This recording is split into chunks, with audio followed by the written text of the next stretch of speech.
Oh yeah, I got you for a few minutes. That's beautiful. I just discovered that online. Someone posted a link to it. This is a recent track by Buckethead, the guitarist Buckethead. It's a piece called Missing My Parents." It's only available as a MP3 online, and it just really touched me. And so I thought I'd follow up on the impulse to speak. It's Monday. Oftentimes I do make a video on Monday. Today I started the day off with some challenges because of the ice. I needed to get out and get some food, and man, scraping and everything. And it was, anyway, it's Martin Luther King Day. If you follow me on Facebook, you see that I have things to say about that. If you follow me, you see I have things to say about the recent news, the fabricated news, the way that they slant and slight everything. It hurts my heart how the ruling class, the corporations who own the media, are hell-bent on making a dollar, and they do it by pitting regular people against each other. It's very profitable, and we get caught up in it. The story about the Native American being taunted or mocked by the students, and how the two sides of the story eventually came out. It's just really horrendous and low that adults who are supposedly mature and responsible are doing this, and it's destroying the fabric of our society. It's very disheartening, and it's what's on my mind. Even stronger on today, which is supposed to be a national holiday. To me, it's a mockery. Martin Luther King Day. The man was murdered by this nation. I have no reason to accept any lie about what happens to men of good intent. They eliminate them, whoever they are. Bottom line is, it's got something to do with power and money. So I implicate the banks, the bankers, the elite, the ones who have the purse strings holding them tight. So Martin Luther King's holiday is meaningless to me in that I don't celebrate this fake shit. He meant a lot to me personally. He taught me a lot. He was a real man. He wasn't popular. It's a whitewash what they tell us. He was a real human being trying to make his way and figure things out. I just hate the current state of the world where technology is being used against the common person, because things are based on for profit as opposed to for benefit. The world is just a quagmire. We're able to live our lives, but you know what I'm saying, you know what I mean? We're connected, and the way that the division is just inflamed as opposed to trying to do things to make it nicer. So another record that I played this morning almost all the way through, mainly side two because it's been fitting my mood, which is kind of somber, thoughtful, is Pink Floyd's The Division Bell. Came out in 1994. This is an original. It's, I like to point those things out when I know them, because collecting, I saw this tour. I finally got to see Pink Floyd on the Division Bell tour in 94. And it was stunning. And it affected me. I listened to this album probably almost exclusively for about a week after seeing music live, especially with the presentation and the whole stage being actually from a distance, just this eye. It's just, it's larger than life. So that music is some music I can share with you that I'm listening to. Yesterday I listened to the Deftones. Chino's voice and his words, they come through. Diamond Eyes. This is white vinyl. These guys are deep. And he can, it would be really difficult to be able to hold that deep tone hold on the notes that he gets in the studio. They probably, double track and stuff. But I've seen them do some of these songs live, and it's like, yeah, it would be a bitch to really pull that off live. Amazing. Deftones are fantastic. What else have I got down here? Shit.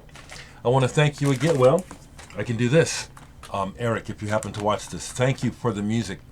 Listen to this all the way through. Shawn Lane. Great players, great players.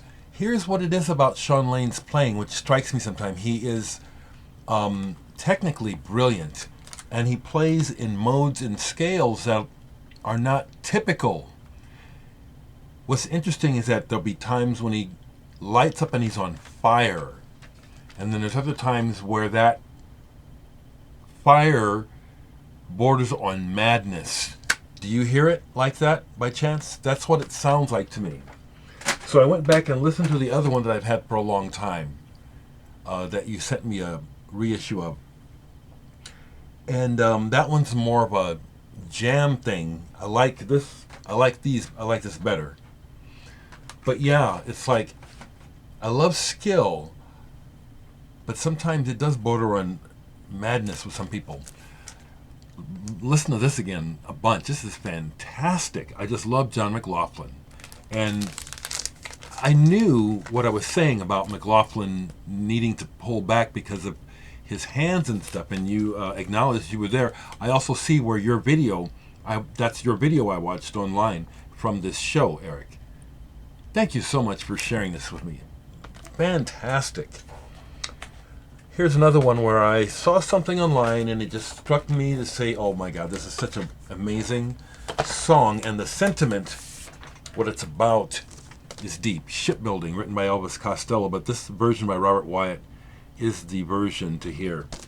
Robert Wyatt is just a living legend. His voice, his humility, he's just a guy, But what a voice, and what an original. What an original. Here's one I haven't played forever. Really enjoyed it. Saw them, and that's how I ended up buying it. I Am Spoonbender. Electronic, the drummer is interesting. I forget his name, but we talked about it because we vibed, and then he told me about working with Damo Suzuki. Hadn't played this in years, and I like it better now. I Am Spoonbender. What is the name of this album? It's Sender Receiver, and then it's autographed. I had them autograph it for me. Really enjoyed them when I saw them. A couple more for you folks. I know you'll love to hear about the music. Greasy Truckers. This struck up quite a conversation in the Canterbury group. Live album, not completely live because some of the bands couldn't. There's a story behind it, but they continued to call it live. One side each by Henry Cow, Camel, Gong, and then Global Village Trucking Company. The Gong side in particular is really strong. The Henry Cow was recorded in a studio because they missed most of their the band's set for this to be included. The Gong side is fantastic. German band Kron, underrated for sure. Roger Coleman said that when I posted it. Let It Out, love this album. Funky, but still German. That's all I can say. It's like I love funk. And funk has its, there's American funk, there's New Orleans American funk, which is different than New York or East Coast, West Coast, Midwest funk. It all has its flavor. That's why I said it about these guys. They were funky, but they were still German. You know what I'm saying? Thankfully, they weren't trying to imitate trying to be black. They were just being who they are. And this is really good, real good. A weird album. Sand, Gollum. This is a reissue. Tripped out. Just tripped out. That's all I can say. It's like numbered reissue. This is just cool. It just starts off almost monotonous, but it just, every time I hear it, they pull me in. Very interesting. Very interesting. This album, Icky Blossom's debut album, came out in 2012. Omaha band, friends of mine. I helped write one track on here. With time, I can hear the debut, the roughness of the band, and at the same time, there's a lot that's really good on here already too. Really proud to be a part of this album, and it's actually, like I said, overall holding up pretty good. There's certain aspects of the musicianship where it's like, yeah, this is a young band. I'll leave it like that. These are my friends. You guys that have bothered to listen to this know what I'm talking about.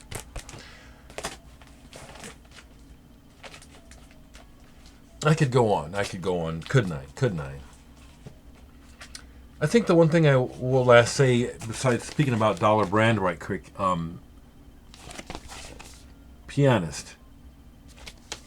Just, again, not an Oscar Peterson, not a Keith Jarrett, but once you get exposed to Dollar Brand, magic, something deep here, something subtly deep about the way he writes and plays.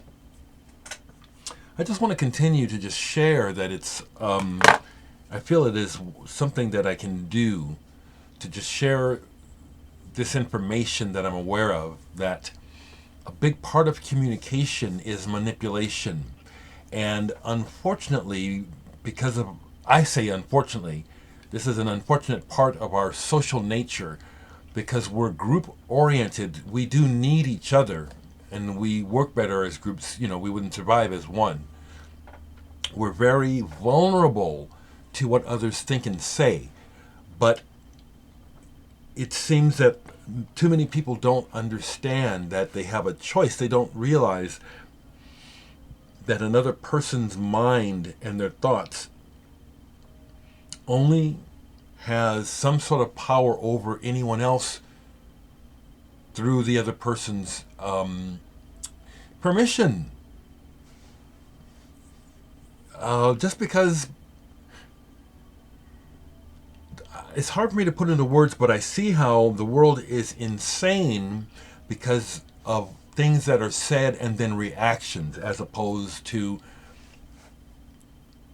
things being said, events happening, and people observing and gathering information and then forming perspectives. It's like it's being inflamed on purpose, I'm telling you, because I can just imagine it. There are rich people, and I don't use gender. I just say there are rich people. I don't use race either. It could be all kinds of people who laugh at the tragedy and love seeing us regular folks at each other's throats over imagined or drummed up or fake issues. It's like